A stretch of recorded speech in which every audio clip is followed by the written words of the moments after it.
Well, here's the shutter assembly from camera number 3. We'd already identified that this one didn't fire. So if I cock it by rotating that, just did a weak click. Nothing happens. If I move it again, you'll see that it opens and closes. So there's something odd going on there. Something's broken, I think. I suspect that there's a broken spring involved, or a disconnected spring. But we'll strip it down and we'll see if we can see exactly what's causing that problem. First, I want to disconnect the flash contact. There's a tiny screw in the side of the plastic connector. If I back that off a bit, that wire should come out. It does. Okay, we're in business. Here's our rangefinder coupling. I'll see if I can pull that out. Right, and get the rest of it out the front. Okay, so we should have the pin, the tube here with a little collar on the end of it, a plain tube. It's usually got a few sort of notches on the end of it. Now why, I don't know. I think they just form like that. See if I can focus this camera a bit better. That might be better.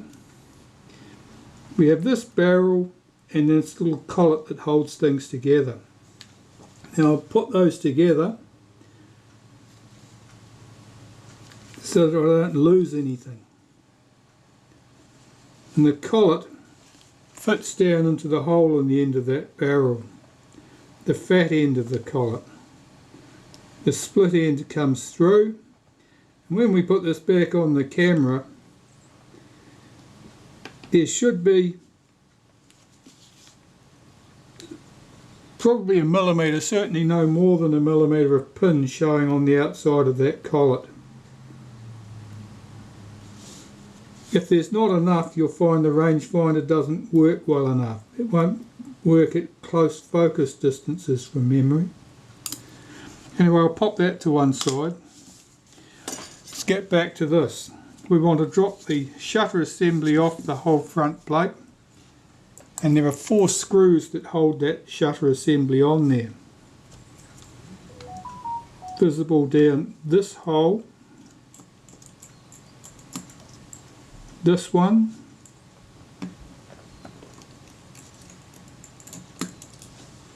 this one. Of course I can't see what's happening down there, I'm just feeling with my screwdriver. That's better. And this one down here through the hole here. With those 4 screws loose, I can tip that over and we'll get into the shutter. That should lift off the front. It does. Okay, so I need to gather up my 4 screws and my flash connector piece, and we'll put the front assembly to one side. Be back for that shortly. The shutter that doesn't work. Okay, so let's take this off here. I think there's 3 screws hold the shutter to this mount, and we should be able to get in from here, I think.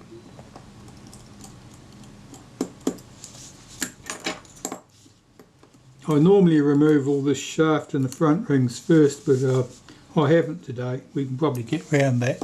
Okay, let's lift the shutter off. Okay, there's our shutter. Now be careful when you've got this piece off. There's a ball bearing here, a little detent ball. Be careful you don't lose that, because that's loose. We can take out that pinion shaft and this little pinion here. Pop those aside so we don't lose them. And the 3 screws that held the shutter to the back of the front rings, we've got that to one side. So something's gone bung in the shutter. it cocks but it doesn't release properly, and then when you cock it again it releases. I'll get a cocking tool, we'll watch the action. Right, but if I'll cock the shutter like this, press the release, just a weak click. Now if I turn the cocking ring again, suddenly it goes. So what's happening there? Well, I think that there's a broken spring. So let's hop into it and find out. You'll also notice those blades don't exactly come to a useful closed position there. Okay, let's be into this. I'll remove this retaining clip from the front, trying not to fling it across the room. Take off the speed settings cam plate.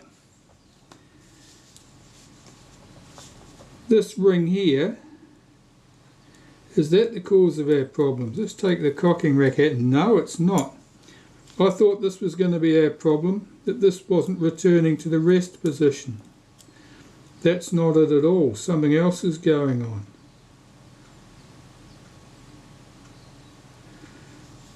Interesting. Let's take that off. It looked like that was attached. I thought this spring would be broken, because that's exactly the sort of effect you get with that. Let's cock the shutter manually and release it. It doesn't release. Has the self-timer failed to run down? No, the self-timer feels like it's run down. But something's causing that not to release.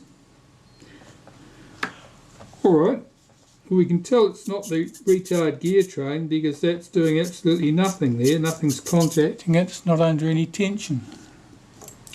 Let's take the retard gear train out.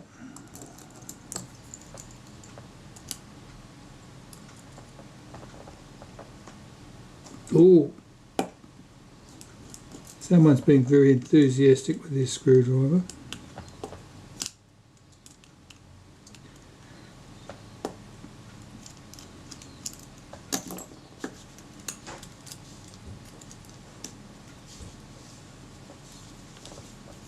And we'll take out the self-timer.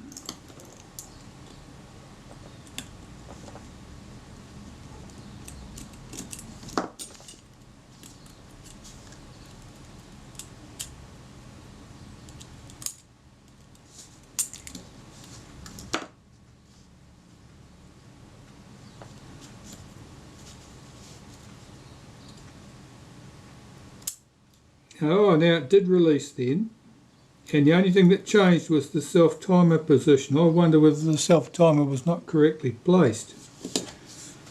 Let's see if the self-timer works. It does. Okay, I'll reassemble it, we'll find out what's going on. Well, it's another day. I finally got back to the job. I stripped a few pieces off the shutter to see what was happening. It wasn't the self-timer.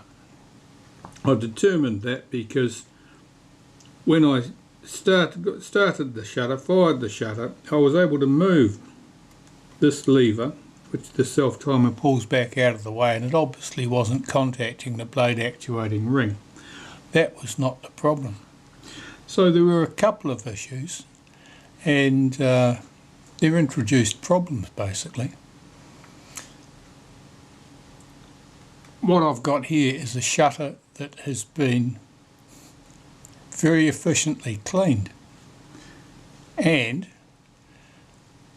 as a result there's absolutely no lubricant, and so the problem is that there's just no lubricant in the appropriate places. So that if I cock the mechanism,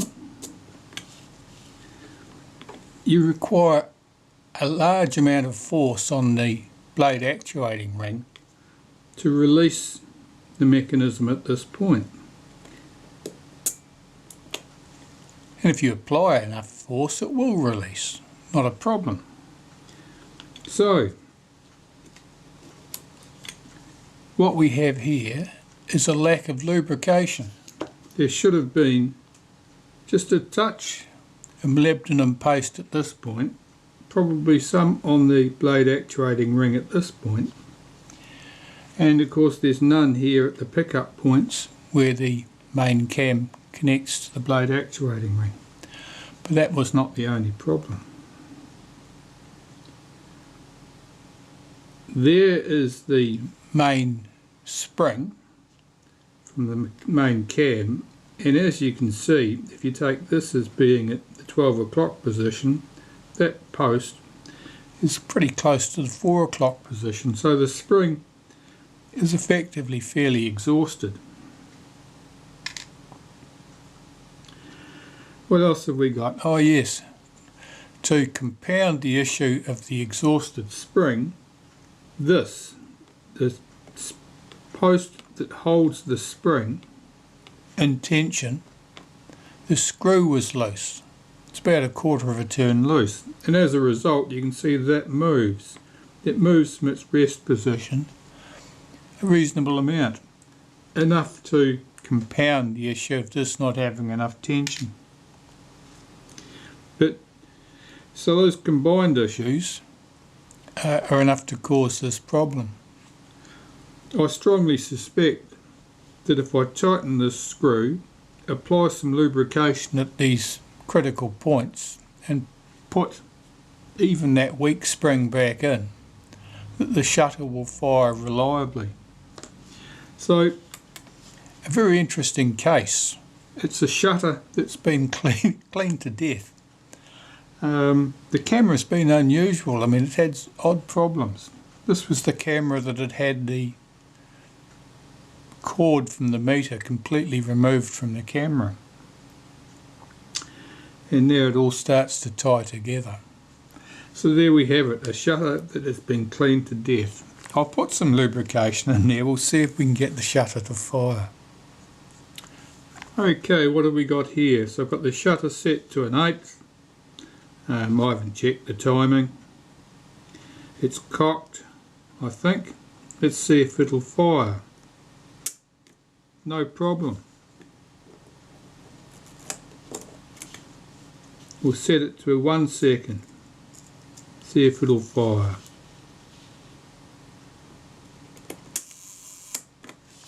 No problem. We'll even set the self timer and see if it'll fire.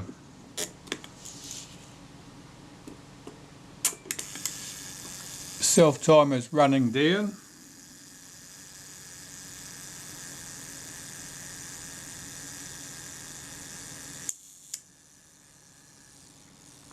Okay, so what did I do to the shutter?